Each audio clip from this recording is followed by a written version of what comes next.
आपल्या भारतीय पदार्थांची खासियत माहिती आहे? कित्येक पदार्थ असे आहेत जे वेगवेगळ्या प्रांतांमध्ये केले जातात, फक्त थोडाफार फरक असतो आणि नाव बदलतं. त्यातलाच एक प्रकार म्हणजे या बिहारी चकोल्या किंवा याला बिहारी वरणफळ म्हणू शकतो. आपण मराठीत वरणफळ, डाळफळ, चकोल्या म्हणतो, गुजरातीमध्ये डाळ ढोकळी म्हणतात आणि बिहारमध्ये केली जाते ती डाळपिठी किंवा दाल की दुल्हन. तर आपली दुल्हन तयार आहे. वरून मस्त साजूक तूप घेतलं आणि आपला पोटभरीचा मेनू तयार झाला. पण आपल्या चकोल्यांपेक्षा चवीला बरीच वेगळी लागते बरं का ही दाल की दुल्हन. रेसिपी शिकायची आहे तर व्हिडिओला लाईक करा आणि व्हिडिओ शेवटपर्यंत बघा. नमस्कार, सरिताच्या स्वयंपाकघरात म्हणजेच आपल्या सरिताज किचनमध्ये आज आपण करणार आहोत दाल की दुल्हन किंवा याला म्हटलं जातं बिहारी डाळपिठी. करायला खूप सोपी आहे. खरं तर याला आपण चकोल्या म्हटलं तरीसुद्धा चालेल. तुम्हालाही माहिती आहे की लग्नानंतर 8 ते 9 वर्ष आम्ही महाराष्ट्राच्या बाहेर खूप वेगवेगळ्या स्टेट्समध्ये फिरलेलो आणि तिथं डिफेन्समुळं खूप वेगवेगळ्या प्रांतातल्या लोकांशी भेटलो. तिथल्या वेगवेगळ्या खाद्यसंस्कृती माहिती झाल्या आणि ही एक बिहारी पद्धतीची खूप मस्त पारंपरिक रेसिपी आहे डाळपिठी किंवा याला दाल की दुल्हन म्हणतात. खूप वेगवेगळ्या पद्धतीने ही केली जाते. कुणी तांदळाची उकड काढून करतं, कुणी गव्हाच्या पिठाची करतं, कुणी मिश्र पिठांची करतं, कुणी भाज्या घालून करतं, तर कुणी अशी पटकन करायची असेल तर असंच करतं. तर आज आपण माझ्या मैत्रिणीची एक रेसिपी बघणार आहोत. एकदम सोपी करायला. चकोल्यामध्ये काही वेगळं खायचं असेल तर ही रेसिपी जरूर ट्राय करा आणि हो, व्हिडिओला लाईक करायला विसरू नका. रेसिपीला सुरुवात करूया.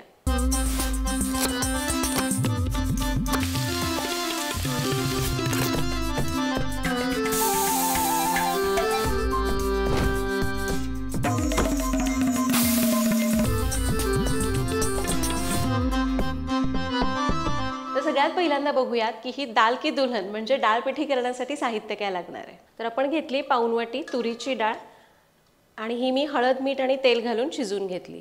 पीठ मळण्यासाठी आपल्याला लागणार आहे 1 कप गव्हाचं पीठ, 2 चमचे बेसन, चवीप्रमाणे मीठ, अर्धा चमचा मिरची पावडर आणि पाव चमचा हळद.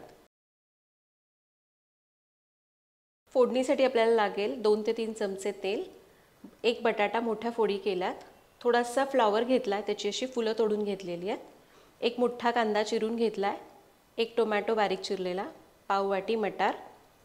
फोडणीसाठी आपल्याला लागणार आहे पाव चमचा मोहरी, पाव चमचा जिरं, 2 टेबलस्पून एकदम बारीक चिरलेला लसूण, पाव चमचा हळद, 1 चमचा गरम मसाला आणि 1 चमचा मिरची पावडर. तर आपण डाळपिठीची डाळ आधी शिजवून घेतली. पाऊण कप तुरीची डाळ स्वच्छ धुवून तेल आणि हळद घालून त्याला 4 शिट्ट्या करून घेतल्या. आता आपण कणिक मळतोय. तर गव्हाचं पीठ घेतलंय, त्यामध्ये घालूयात पाव चमचा हळद, अर्धा चमचा मिरची पावडर, 2 चमचे बेसन आणि चवीप्रमाणे मीठ. तांदळाची उकड काढून करायची असेल तर हीच प्रोसेस आहे. फक्त तांदळाची आपण मोदकाला काढतो तशी उकड काढायची, मीठ आणि तूप घालून. याला मिक्स करूया आणि याची मध्यम घट्ट कणिक मळून घेऊ. खूप पातळ ठेवायची नाही किंवा अगदी एकदम दगडासारखी घट्ट करायची नाही. हे बघा, मी खूप घट्ट नाही, खूप पातळ नाही, इतपत असं घट्ट ठेवलं आहे.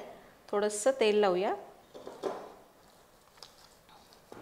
आणि याला एक 10-15 मिनिटं झाकून ठेवू. तर आपली डाळ शिजली आहे, कणिक मळून झाली आहे. आता फोडणी करूया. मोठं पातेलं घ्यायचं, त्यामध्ये घ्यायचं आहे 3 ते 4 टेबलस्पून तेल.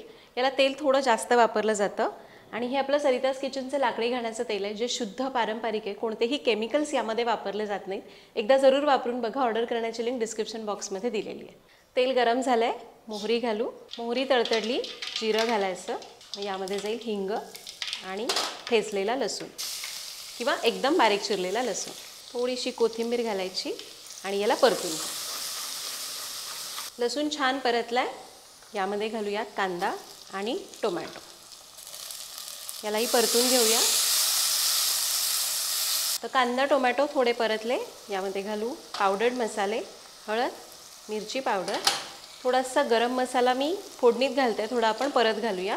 थोडंसं पाणी घालते आणि याला परतून घेऊ.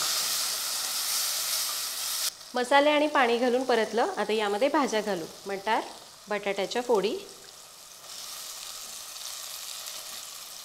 आणि फ्लॉवरचे तुरे. थोडंसं मीठ घालूया. याला परतून घ्यायचं. याला मस्त परतलं. गॅस कमी करूयात आणि याच्यावर झाकून याला 5 ते 7 मिनिटांची वाफ द्यायची. तर एक 5-7 मिनिट आपण भाज्या मंद आचेवर शिजू दिल्या. याने काय होतं, बटाटा वगैरे चांगला शिजला जातो.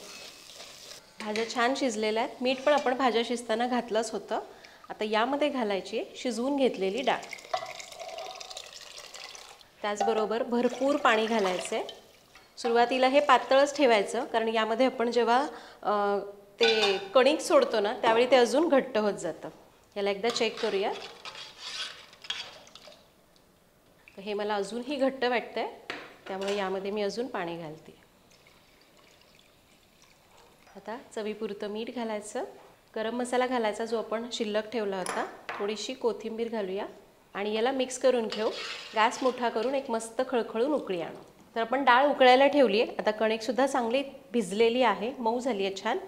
आता गव्हाच्या पिठामध्येच हात घोळवायचा आणि याची आपण नेहमी चपातीला घेतो ना तेवढा उंडा घ्यायचा. गव्हाच्या पिठातच घोळून घ्यायचं आणि आपण चपाती कशी एकदम पातळ लाटतो तसं लाटून घ्यायचं. दुमड वगैरे काही मारायची नाही, फक्त याला पातळ लाटायचं, जसं आपण चकोल्याला करतो ना अगदी तसं. तर याला मी लाटलं आहे, हे बघा बरंच पातळ आहे. आता छोटी वाटी घ्यायची आणि त्याने याला कापून घ्यायचं. तर आपण याला वाटीने गोल कापलं. आता याला आकार द्यायचा. तर एकतर तुम्ही असंच आपण चकोल्याला कसं चौकोनी काप करतो तसं केलं तरी चालेल, पण दाल की दुल्हन कशी केली जाते असे छोटे छोटे गोल कापले जातात. आणि हे बघा दोन्हीकडनं उचलायचं आणि हे एकमेकांना चिकटवायचं. म्हणजे त्याला ना बेसिकली फुलाचा आकार दिला जातो. हे फोल्ड करायचं आणि आणून चिकटवायचं. तर अशाच पद्धतीने आपण उरलेल्या सगळ्या हे काही जे काही म्हणतात ना ते करून घेऊ.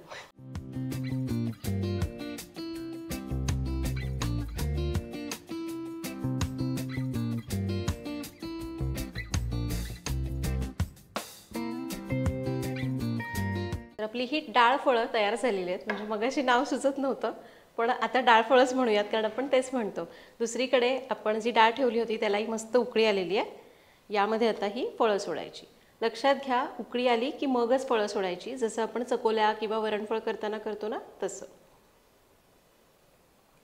अशी थोडी अंतरावर सोडायची. एकाच जागी सोडली तर गोळा होतील. अर्धी फळं सोडली की हलक्या हाताने ढवळून घ्यायचं. म्हणजे ती अशी थोडीशी गरम होतात आणि आकार धरून एकमेकांना चिकटत नाहीत. म्हणजे याला आपण आपल्या भाषेत म्हणायचं म्हटलं तर भाज्या घातलेलं वरणफळ किंवा भाज्या घातलेला चकोल्या. तर सगळी फळं यामध्ये घातली. आता गॅस कमीच ठेवायचा आणि याच्यावर पूर्ण झाकण ठेवायचं नाही बरं का, अर्धवट झाकण ठेवायचं आणि याला एक 10 ते 12 मिनिटं किंवा ती फळं पूर्ण शिजेपर्यंत असंच ठेवायचं. प्रमाण एवढं असेल तर 10-12 मिनिट पुरेसे होतात. जास्त प्रमाणात घेतलं तर थोडा जास्त वेळ लागू शकेल. फक्त याला काय करू आपण मध्ये मध्ये एक 5-5 मिनिटांनी हलवून घेऊ, म्हणजे फळं सगळीकडनं एकसारखी शिजली जाते. तर एक 15 मिनिट आपण मंद आचेवर याला शिजून दिलं आणि हे बघा आपली ही दाल की दुल्हन तयार झाली. म्हणजे ह्या ज्या ढोकली किंवा आपण जी फळं टाकलेली आहेत ती छान शिजलेली आहेत. जेव्हा ती अशी वर तरंगू लागतात ना तेव्हा समजायचं की ती छान शिजलेली आहेत. वरून घालायची चिरलेली कोथिंबीर. गॅस बंद करायचा आणि याला गरमागरम तुपासोबत सर्व करायचं किंवा आपण ही भातासोबत खाऊ शकतो. खरं तर हे एक वन पॉट मीलच आहे. जसं आपण डाळफळं खातो ना अगदी तसंच वरून तूप घ्यायचं आणि खायचं. खूप भारी लागतं. याच्यामध्ये भाज्या घातल्यामुळे आपल्या नेहमीचं जे वरणफळ असतं ना त्यापेक्षा याला वेगळी चव येते. शिवाय आपण कणिक मळताना थोडंसं बेसन आणि मसाले घातलेले आहेत, त्यामुळे अजून छान स्वाद येतो. तर तुम्हाला सुद्धा वरणफळपेक्षा किंवा आपल्या रोजच्या चकोल्यांपेक्षा काही वेगळं खायचं असेल तर ही रेसिपी जरूर ट्राय करा. याच पद्धतीने तांदळाची पिठी त्याची उकड काढून सुद्धा अशी डाळपिठी किंवा दाल की दुल्हन केली जाते. तर नाव कसं वाटलं दाल की दुल्हन हे मला कमेंटमध्ये सांगा. मी आत्ता उघडलं मी काय म्हणते दुल्हन तयार आहे. तर छान नाव आहे. मला हे खूप आवडलं. म्हणजे मला जेव्हा मी पहिल्यांदा ऐकलं होतं ना अंदमानमध्ये असताना तेव्हा काहीतरी वेगळंच वाटलं.